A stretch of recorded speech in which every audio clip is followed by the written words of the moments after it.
Ano na, so thank you mga guys sa pagsubaybay sa video ko palagi at sa 1,000 followers natin. My God! Sana lumago pa kayo dahil hindi na kayo ano diyan, hindi na kayo gumagalaw diyan. So padamihin natin yung followers. So i-share ko sa inyo guys dahil tag-ulan, marami akong time. So yan mga bakla. So ang gusto ko i-share sa inyo ang how I became a virtual assistant for almost 5 years and up until now, and I'm still choosing this career. Kasi nga, kailangan ko ng pera dahil nanay ako. So, work from home is the best for me kasi mababantayan ko pa yung anak ko kasi nag-iisa lang anak siya. So dahil first time mom, ayoko na malayo sa anak ko. So, pero syempre of course, hindi ko naman nilalahat na hindi ka work from home, you're not the best mom or what. But this is only the idea or best idea para i-pursue mo ang virtual assistant. Kasi nga, dolyar ang kinikita, Char. So, not really because you're earning a dollar, but because um, you're not doing this for money, but doing this for yourself. You know, to not because you're a mom, you can just stay, take care of your children or your husband or your family, but this is the opportunity where you can you can show your skills, you can show your talent on doing in social medias, platforms, helping businesses, entrepreneurs, professionals to grow their business. So paano ba ako naging virtual assistant? So naging virtual assistant ako because of my twin sister. For all you know, I have my twin sister. Nasa US na siya ngayon. She really pursued me first on studying freelancing or virtual assistant. But that time, I'm really focused on taking care of my son. But the thing is, I really need money. I really want to help my husband, and that's the time I tried to convince my husband kahit ang kapal ng mukha ko, sabi ko sa asawa ko, "Pa, gusto ko mag-virtual assistant, gusto ko pag-aralan 'to. Okey lang ba pa, ipon muna tayo tapos bili mo ako ng laptop." And boom! Kinaumagahan binilhan ako ng asawa ko. Actually, ipon namin 'yun, pero napakabait ng asawa ko, napaka-supportive. Siyempre dahil medyo malaki naman na yung anak ko no'n, nasa 1 year old and 6 months or 1 year old, yeah, 1 year old, 6 months. So, medyo kaya-kaya ko na gumalaw-galaw kahit nasa kwarto lang kaming mag-ina.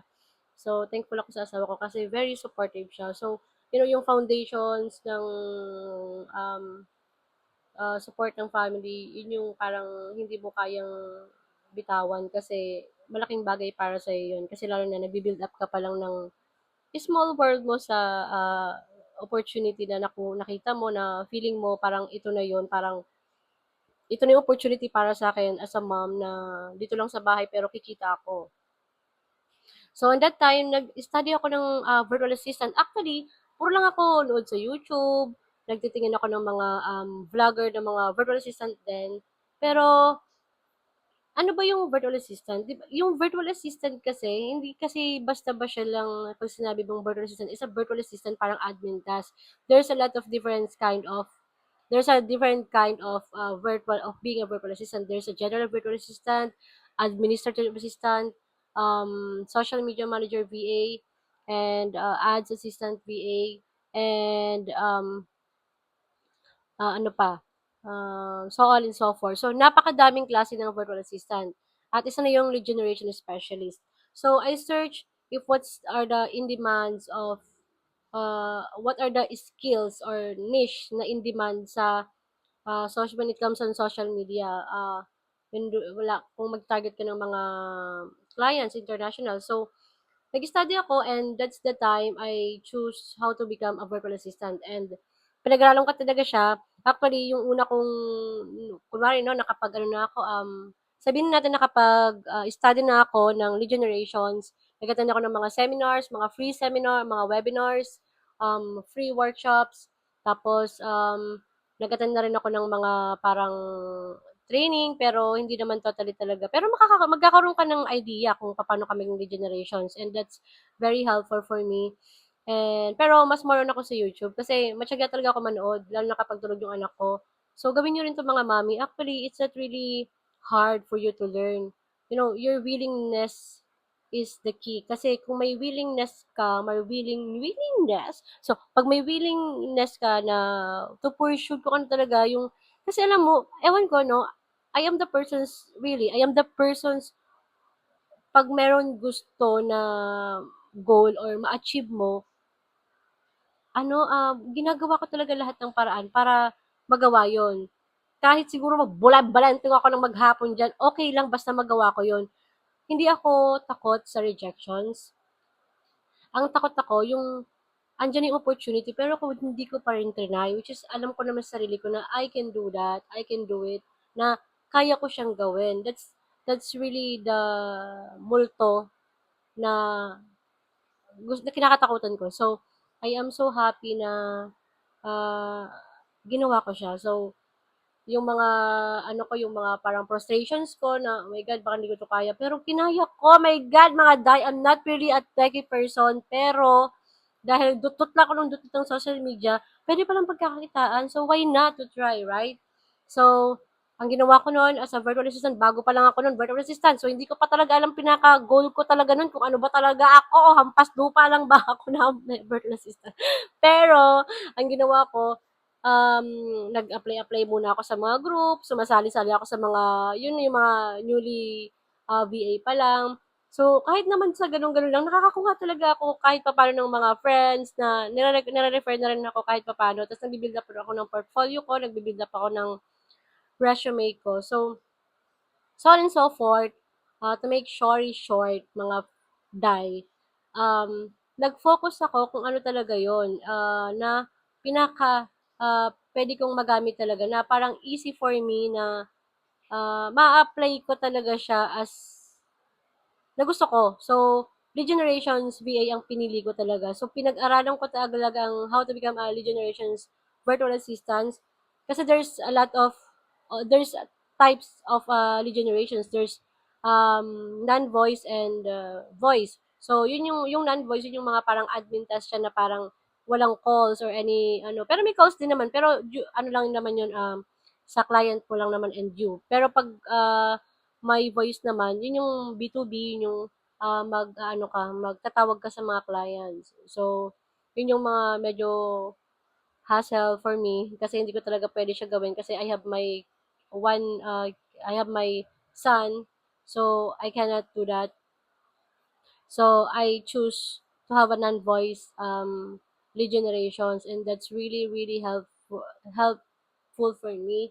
And yun, dahil sa pagpili ko na yon at nag-focus ako dun, maganda talaga na may goal ka talaga na isa lang muna.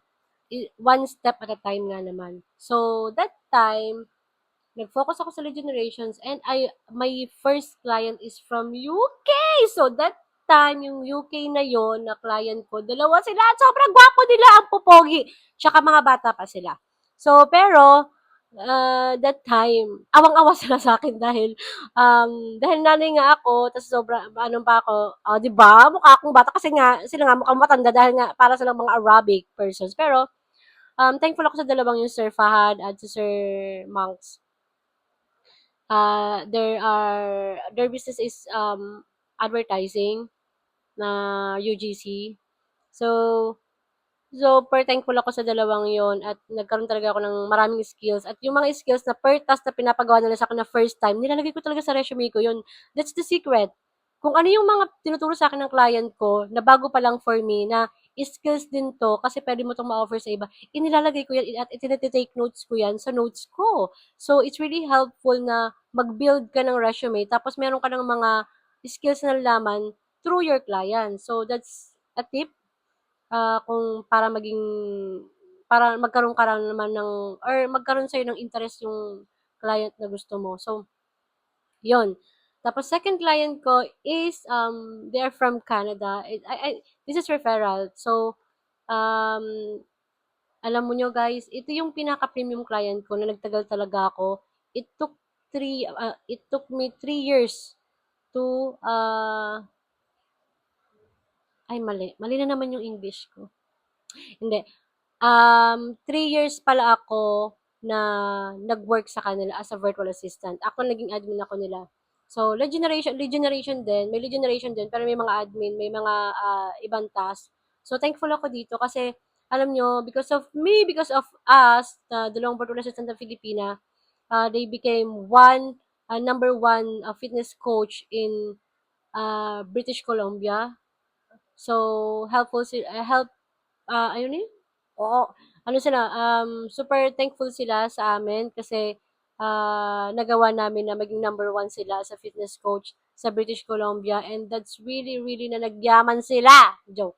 Hindi, nagkaroon kasi sila ng struggle so kaya ako umalis na rin kasi financial issue and inconsistent salary. So, of course, I have a son, I have a family to feed. So, I want to help my husband.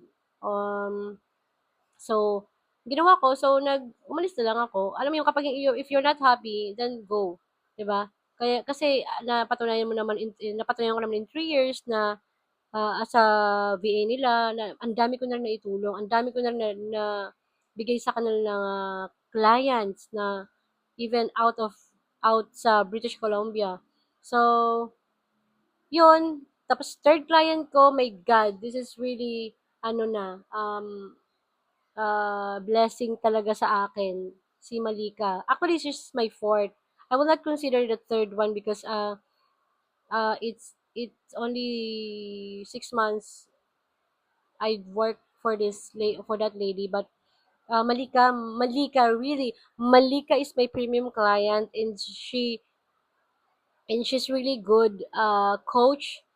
She's yung mga nagturo ng sugar free, para maging sugar free ka. She's a health coach para maging sugar free ka na person. So, she's selling a book and services na bibigyan ka ng personalized na customized na mga recipes para maging sugar free ka. So, alam niyo ba, ito si Malika, itong yung pinaka-premium client ko din na talagang nagpasweldo sa akin ng bongga. So, ito yung client na sobrang thankful ako kasi hindi rin naman siya sa akin nalalayo kasi she's an awesome mom. Actually, guys, I'm an awesome mom. I have my mild autism son. Um, he's now 5 years old and thankful, of course, nag-therapy yung anak ko. At alam niyo ba, isipin niyo, ang pagbi-virtual assistant, ito ang nakatulong sa akin pampa-therapy ng anak ko na napakamahal ng therapy. It's 1,000 per hour. At ang therapy niya, dalawa. At ano pa guys? Ay, napaaral ko yung anak ko sa Montessori. Alam niyo yon, my God, dahil yung anak ko kailangan ng socialization. So, naghanap muna ako ng mga summer school at napunta ako sa Montessori. Di ba? Ang yaman. Hindi, joke lang. Hindi, dahil sa time namin, may extra naman at supportive naman sa akin yung asawa ko. So, ginuo ko siya. So, kahit summer, kahit ano yan, so, ginuo ko yung anak ko. So, nag 2 years siya sa Montessori. So, sipin nyo na, dahil sa pagiging virtual assistant, naano ko yung needs ng family ko, lalo sa anak ko. Tapos, naka-help ako na mabilan yung asawa ko na bili ng multi-cab, though second hand lang yun, pero wag yung lang yan dahil nakakatulong yan, mga day, sa panghanap buhay ng asawa ko kasi meron kaming small business na water refilling supplies. Ezekiel Water Refilling Supplies yung pangalan. So, until now, malubho na rin naman yun and thankful kami kay Lord kasi pinagbe-bless niya talaga kami. And yun, nakabili ako ng sofa na favorite ko. Yan yung mga pangarap kong sofa na binili ko sa SM. Sorry, magulo. Kasi nakabukod na rin naman kami. Gusto ko kasi na may sarili kaming gamit. And ang sarap sa feeling na nagagawa mo na yun. Kahit mahal siya. Oh, kahit mahal siya, nagagawa ko na siyang bilhin. Pero syempre, of course, hindi naman porket kumikita ka, kailangan gastos lang ng gastos. Of course, meron tayong priority and itong ang pagiging virtual assistant ko ang tumulong talaga sa akin para makuha ko yung goal ko na yun, para makuha ko yung wants ko. So, I learn, I upskill, I study, I have always my eagerness to learn new skills from other VAs, from other clients, and that's really my ang hirap ng English. Yun yung ano ko, yun yung pinanghawakan ko talaga. So, mga mami, Diyos ko, tignan nyo naman ako. Hindi ko nga alam na magiging virtual assistant ako, pero, Diyos ko, may virtual assistant na ako. So, yun, mga akla. So, yun yung story ko. So, sana gustuhan nyo. At sana ma-inspire ko kayo. Magsimula ka na ngayon. At i-PM nyo lang ako kung gusto nyo ng free ebook. Kasi nag-offer ako yan sa mga sa mga mommy, sa mga tita, sa mga kahit sino na may lakas pa at kailangan at kayang magdot-dot sa computer. So, yun. Thank you and goodbye for now.